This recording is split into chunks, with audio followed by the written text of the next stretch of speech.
আপনারা কি যেতে চান জান্নাতে? সবাই বলেন যেতে চান? ইনশাআল্লাহ। যাওয়ার জন্য আমাদের কতগুলি কাজ লাগবে, কতগুলি কাজ আছে আমাদের, টার্গেট লক্ষ্য উদ্দেশ্য ফিল আপ করতে হবে, পূর্ণ করতে হবে। ভাইরা আমার, 2 নাম্বার, জান্নাতের ডেকোরেশন আমাদের মাহফিলের মতন মনে হয় নাকি? কথা বলে না কেন? জান্নাতের ডেকোরেশন এত দামি, সেখানে শুধুমাত্র আল্লাহ পাক জান্নাতীদেরকে আল্লাহ তাআলা কিছু পরিবেশন করে, এর ভিতরে একটা দিবেন আপনার প্রজাপতি, যত রঙের বেরঙের রং বিচিত্রের যত প্রজাপতি দেখতে আমরা দেখি সুন্দর, তার চেয়ে সুন্দর জান্নাতি পাখি আল্লাহ পাঠাবেন। জান্নাতের রুমের ভিতরে শুধুমাত্র পাখি উঠতে থাকবে। সুবহানাল্লাহ বলেন। ওই জান্নাতে যেতে ইচ্ছা হয় আপনাদের? নামাজ সাইরা না পইরা?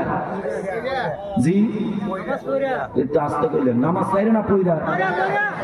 এবার রমজানের রোজা রাখা না রাখা? পর্দা কইরা না কইরা? মিথ্যা বললা নাকি সত্য সাইরা? সত্য বললে। এক কথা, ইমানদারের কাজ হচ্ছে সঠিক কাজ করা, বেঠিক কাজ ছেড়ে দিলে ওই জান্নাতের মালিক আপনারা হয়ে যাবেন। আরেকটা কথা বলে আমি মূল আলোচনায় ধারাবাহিকভাবে চলে যাচ্ছি। ওই যে বলছিলাম ডোমো, আনজির, এই যে 3, এই পর্দার কি অবস্থা? তাফসিরের মধ্যে আছে, তাফসির নুরুল কোরআন সূরা 3 এর তাফসির খুলে পেয়ে যাবেন।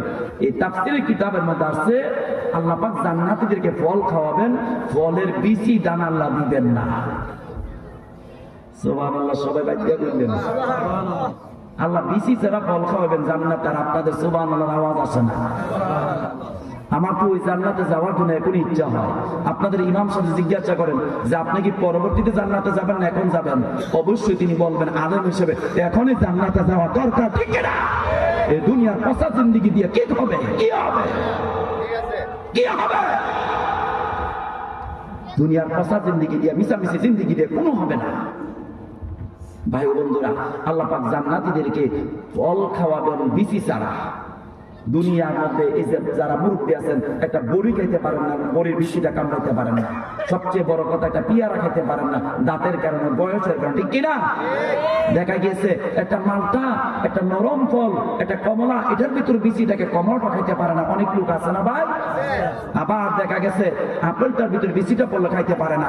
আল্লাহ পাক বলেন বিচি বিহীন দানা ছাড়া আমি জান্নাতীদেরকে জান্নাতি মেহমানদারি করব, ফল খাওয়াবো। এই আনজিরের ও তিন ও জাইতুনের তাফসীরের ব্যাখ্যা।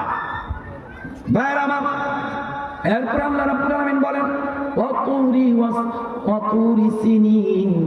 আল্লাহ পাক বলেন 2 নম্বর আয়াতে, তুর পাহাড়